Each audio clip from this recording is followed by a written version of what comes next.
There is no one course. This is 3 courses, and mainly for logistical reasons, for bureaucratic reasons, it was broken up into 3 different 1-credit courses, so that to get 3 credits for the course as an upper level economics elective, you wouldn't have to take the same course 3 times. You could take it as Economics 396, 397, and 398. So each of those have separate titles: discussions in international political economy, discussions in domestic political economy, and discussions in public choice and Austrian economics. And the way to sign up for it is to simply register for it like any other class. I believe the prerequisite is B Corps 111 or B Corps 112, but really, if you had a basic knowledge of economics, just very basic knowledge of incentives, costs, and benefits, you could take the course. It might not be a bad idea, if you haven't had Will McAndrew or me for a course, to email and ask us about the course, and be prepared to talk about articles in political economy. So if you just want to sit and listen, you're perfectly welcome, I should add, to audit the course. So if somebody says, well, I would like to participate, but strictly participate and not necessarily be on the hook to write response papers, not necessarily be on the hook to get graded for my participation, then that would be fine. We have some students in that position each semester. So this is a course that you could take for credit, or you could audit. The reason we made it a course was for a couple of reasons. One was to ensure that a core of students had read the material and thought about it every week, so that at least we had a core group that could propel the discussion, and it wouldn't just be me or Will, Dr. Medra, all the professors talking. The students would talk, because when this was a club, part of the problem was that it was very easy to make reading the weekly material or watching the weekly material a low priority on your grand list. And therefore people would come and try and kind of pick it up as they could, which sometimes worked and sometimes didn't.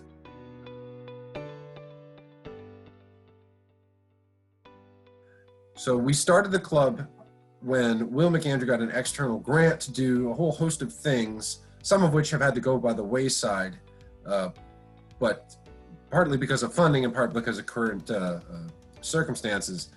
So we started a discussion group, weekly discussion group. It wasn't really a book club. Book club is, we called it that because book is 1 syllable and club is 1 syllable, but really it was a discussion group from the outset.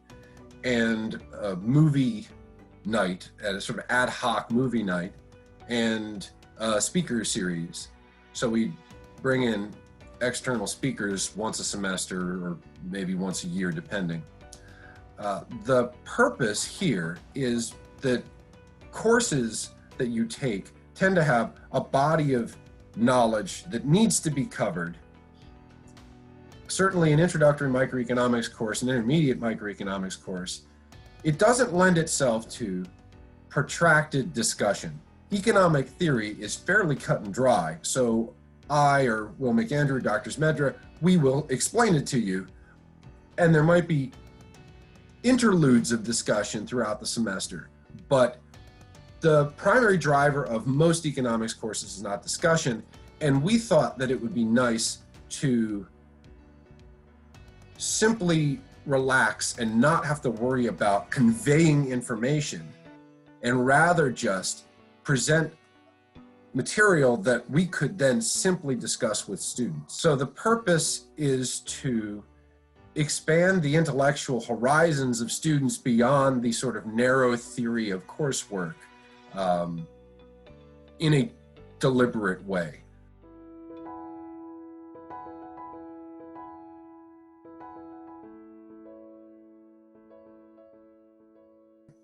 Well, at the outset, Will McAndrew and I both sort of co-led discussion. We kind of alternated weeks, but when he became the chair of the Economics, Finance, and Accounting department,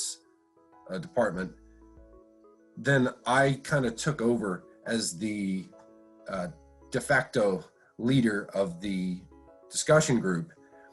And then certainly since it's become a course, I've been the person on the masthead to be the one to choose the material and be prepared to propel the discussion for the hour. Now, I always thought that it was beneficial, I've been doing this since the outset, that when we created it as a one-credit course, then the students who were formally enrolled would, at the end of the semester, each have a week to choose their own source material and then lead the discussion to the degree to which they were able. More senior level students can generally pull that off, but if we have a student who's more of an underclassman or a freshman or sophomore and they're not gregarious enough or outgoing enough, then they can start the discussion and I'll jump in as needed. But mostly the preference would be that it's largely the students who are talking. I feel it's the more successful classes that are when students are talking for most of the class, and I'm occasionally jumping in, Dr. Zmedr's occasionally jumping in, Will McAndrew's occasionally jumping in. That's the priority, is to have the students discuss between each other with me guiding the discussion or sometimes veering it back on track. My only hope would be that we can reinstitute the movie nights as a sort of extra thing or alternate to a particular week.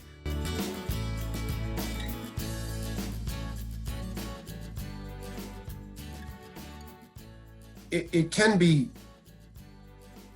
taxing to teach the same introductory material to the same groups of only mildly interested students semester after semester. And so I think this is a nice hiatus from sit down and shut up and I'm going to tell you a bunch of stuff that you don't know, because this is some of the only opportunities to have really full-throated discussion of economic material.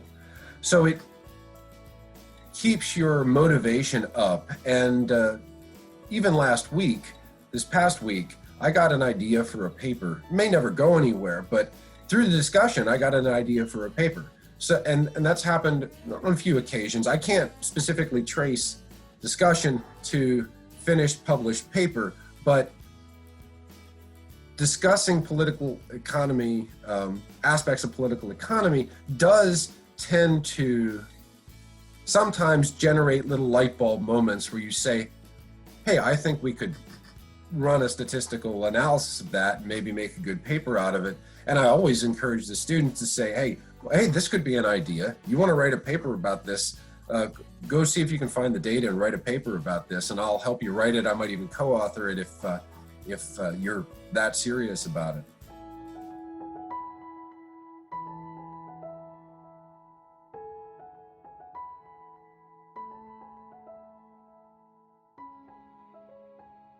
Well, I certainly think you have to be oriented toward the basic tenets of classical economics, so methodological individualism, rational thought, cost-benefit type calculations.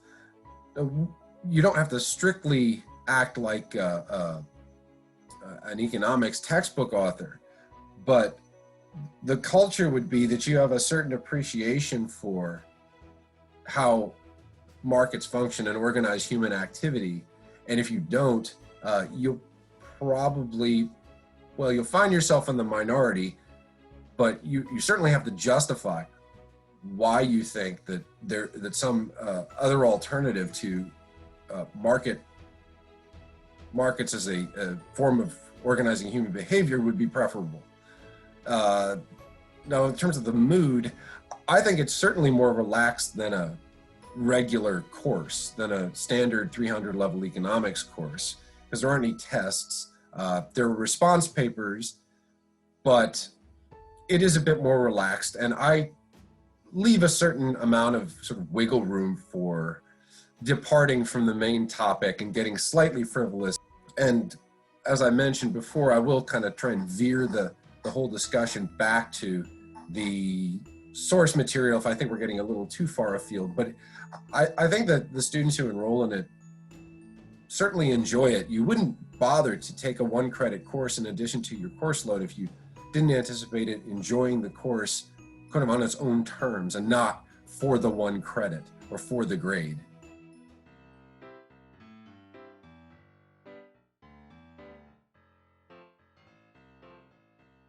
There's moderating in terms of trying to tamp down arguments, but moderating it's more of, I think we've kind of hit a cul-de-sac in the discussion of a particular point, so then I'll raise something else.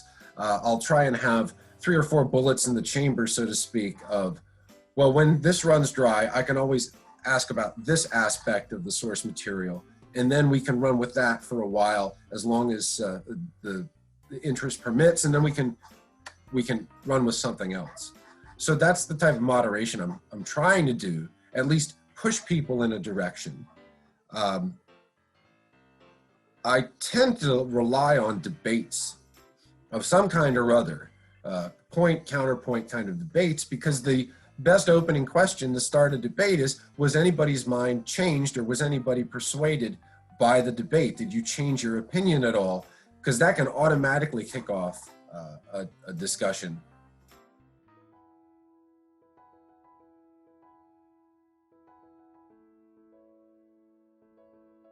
Well, I'm sort of solely in charge of picking the source material, so that's usually me.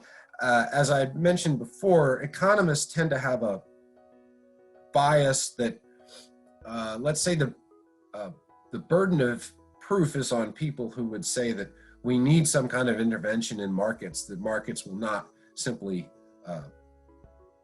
run effectively and organize human behavior in an efficient and effective way.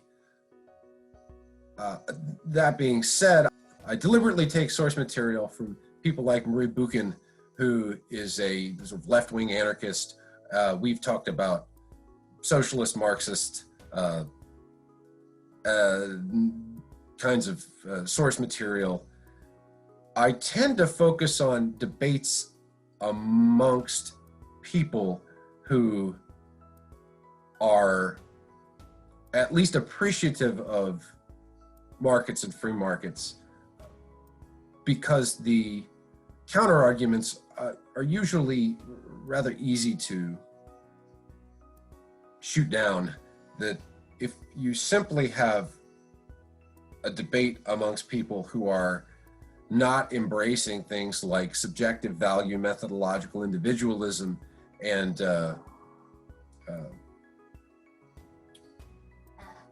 don't have any appreciation for the usefulness of markets, then their rhetoric tends to be rather empty and shallow. But yes, I try to avoid straw man depictions of any side of a particular argument. I try to keep it to policy and ideas and not wade in the muck of personal ad hominem type arguments.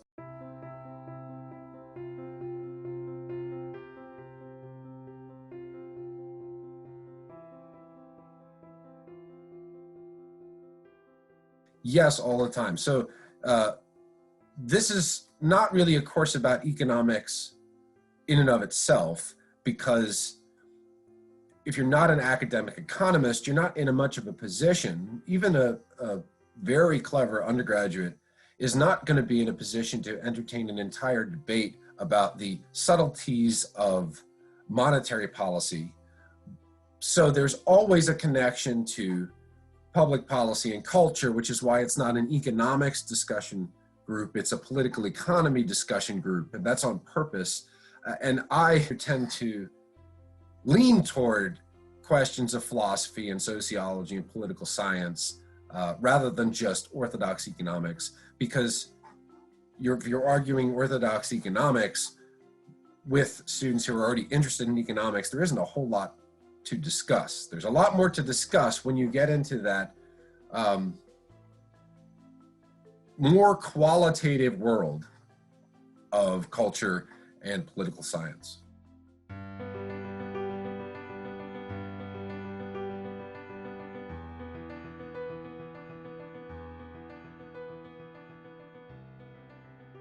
I have never run into a situation where a student has said, well, I really think this, but I was afraid to say that. And I probably, whether it's a good idea or not, lead the charge in being fairly unfiltered.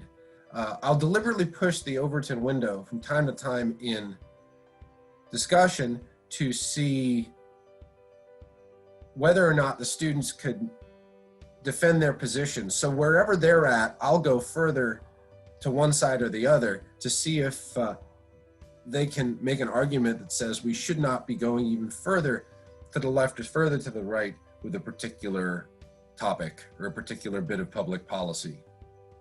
I think that the only reason anybody should be reluctant to express an opinion is if their opinion is not well-founded, if their opinion is not very logical or reasonable, and if they're basing their opinion on sentiment and emotion and rhetoric, empty rhetoric, rather than logic and sound basic economics.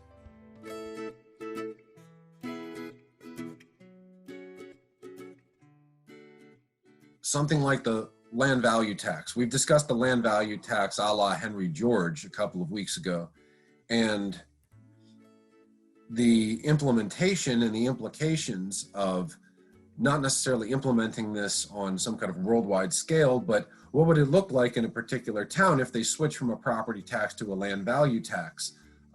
So I was thinking about the sort of broad economic strokes of the idea and not the, say, political incentives of implementing it in any particular jurisdiction. That's the first thing that comes to mind. A lot of times we tend to run into a sort of dead end when we think, well, this is a really good idea, but how could anyone make it politically palatable? So you face oftentimes the customary tension between what might be economically beneficial and what is politically marketable, which tends to be a sort of insurmountable problem.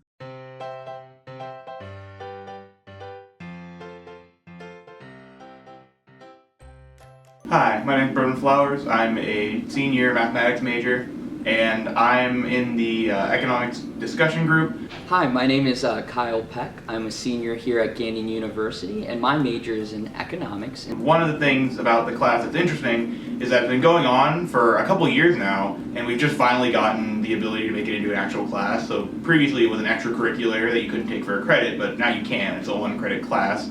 And the primary goal is to just get people who have somewhat of an interest in economics and maybe politics to read some sources, get some new information, get something they might not have seen before, and then every week we come together and we discuss an article. We'll pick out an article and then we'll discuss it as a group. And the articles are generally somewhat economics related. Something like universal health care, or UBI, like a universal basic income, or something like that. That's usually a hot button issue here in today's U.S. American society. And we do really enjoy getting different viewpoints on the discussion or the topic. You always have everybody's coming from different walks of life, so we always get really interesting conversations, and it's never really skewed one way or the other because we always try and find debates for these topics, so they're usually going to be both sides of the story, whether it's for or against an issue. One of the reasons that I really like the class is because we have a good diversity of opinions in the class. We have several people who lean to the right, several people who lean to the left, and several moderates, to the point where it's not at all an echo chamber. It's not just a bunch of people on one side saying why they're right and why everyone else is wrong. And as someone who really enjoys debate, especially on political subjects, that's something that I really enjoy, is having a good conversation with people who I might disagree with on certain issues, and just presenting different sides of an argument and putting your case forward and having other people put their cases forward.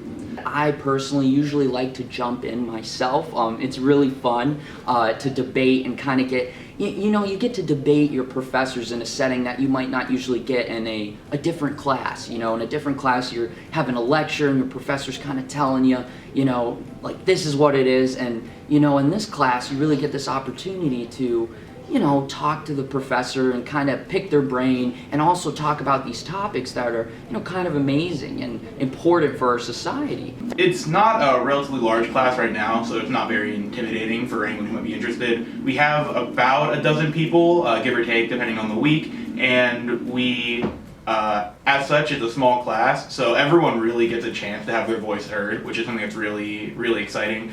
I know I personally really enjoy talking. So it's nice to have other people who also enjoy talking, so it's not just one person going on and on and on. And everyone being from different backgrounds and having something different to contribute to the conversation is another element that's really nice. Everyone in the group, it's very down to earth, very not super formal. Everyone has a chance, everyone can feel comfortable saying what they believe. It's really nice because no one there is judgmental at all. You can say whatever you believe and no one there is going to think worse of you as a person or think that you're immoral or less intelligent just because you believe something that they might disagree with. And I think the biggest thing that's interesting is you have, some people in the class really like to listen, they're active listeners, and then the really cool thing is when they kind of chime in and they get excited about a certain topic. The really nice thing is at the end of the semester, each student actually does get to pick their topic. My topic's actually about, kind of reverse racism and kind of the issues we're facing with that today. And it's just a very interesting topic. I know, for example, the topic we're going to be talking about, this week is the universal basic income, and the idea of just giving money to every single, U.S. citizen once a month instead of having maybe a minimum wage. So it's those kind of topics that are really important for our society these days. And the faculty that we have overseeing it, they're all really professional and courteous as well. Professional just in the sense that they are really good at moderating. They don't, they have their own opinions, but they won't tell you you're wrong or try to, they might push back against you if you say something, but they're not going to say that you're immoral, which is really something that's great in an academic setting, is just being challenged by people who disagree with you and people who have a lot of experience who, have the ability and have the history in this field to say, here's something you might not have thought of, here's something else, here's another point of view on that issue. And really building connections with the professor is, probably one of the best experiences. We have 3 professors in there, like I said, Dr. Roth, Dr. McAndrew, and also Dr. Schmedra, who is, fantastic. He has some of these amazing viewpoints. And I would say it's really amazing to see what these professors know, what the actual professionals know as well. So for most of our topics, they are videos, and they're usually debates between, economists, politicians, people that are very high up in their field. And it's just an amazing experience, and I would recommend it for anyone who's, interested in economics or, political discussions or, whatever you want. I mean, we really can debate any issue that's in our society. And it's just a fun time to, kind of broaden your horizons. This last week, we had an article by Thomas Sowell, who's a relatively famous economist, and it was a video interview with him, rather, and he was talking about whether or not experts in fields, how there is a trend in culture to take experts in specific fields and kind of extrapolate that out and say that if you're really good at one specific thing, that means that you must be right about everything. That's just an example of the last thing we did, and we had a discussion on how much of that is warranted, how much of that isn't warranted. Another one was a debate on whether or not spending a bunch of money during COVID is going to hurt the economy later on, and we were listening to two very intelligent economists who agreed on that, and there was a good 50-minute video about them debating each other, and we watched that and we discussed it. Actually, last class, and we were talking about intellectuals within our society being in charge of specific fields. A lot of times there'll be a politician or an intellectual who's very well regarded in their field, and their field might be something that doesn't really coalesce with what they're doing now.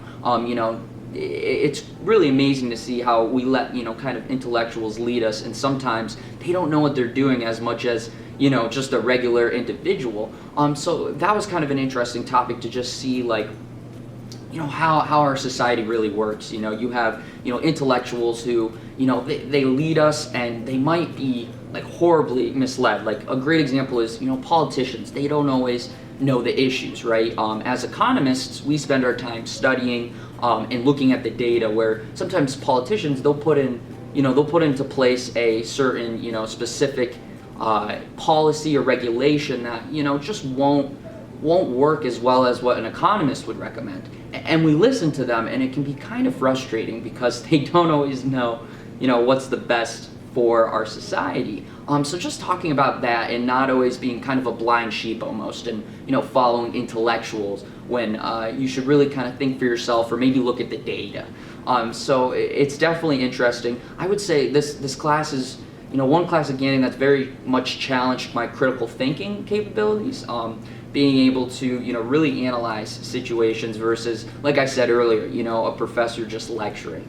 And it's always just really fun to sit down and talk about stuff that we can disagree with, we can talk about, we can all share our views, we can all, whether or not you take something away or you just want to practice your own ability to debate. So for me, it's a lot of just getting better at conveying what I already believe and being able to convince people who, maybe convince is the wrong word, to be able to talk to people who disagree with me and to convey my ideas and to show them why I think the way I do, and to bring evidence as to why I think that way. Well, I just enjoy the skills that you get, kind of like if you took a public speaking class, but a bit more real world, because all the people there actually care about the topic that you're, they're all invested in the same topics that you are, so it's not as kind of random as a standard public speaking class might be. Some of the other students, I believe, have different views on that. They're more so there to gather information, and that's really nice as well, because you have people there who are kind of more of the speakers and the debaters, and you have people there who are more of the absorbers, and they'll point out critiques like, oh, you said this, but you said this earlier, or you said this and this other student said this, how would you reconcile that? So that's another element of it that I think is really exciting, just having not necessarily an audience, because it's only a class of 8 to 12 people, but having people there who can kind of give you feedback on the way that you talk about things. It is really, really one of the best experiences I've had here at Gannon, is just being able to use that kind of critical thinking. I would say if you're a freshman, sophomore, junior, or what have you, I would look at maybe potentially joining the class. It is a 1-credit class now, but you can also just audit it and come and join us for fun. We used to actually do these amazing economic book club retreats as well. These retreats would happen in the summer. We would go to the Allstat, which is just an amazing little place that Gannon owns. Hopefully after this pandemic and COVID, we'll be able to get back out to the Allstat and have a couple economic retreats out there. And it's just a great way to broaden your horizons and really connect with your professors on a level that you might not get in the classroom. So I fully recommend it to anyone who'd be interested.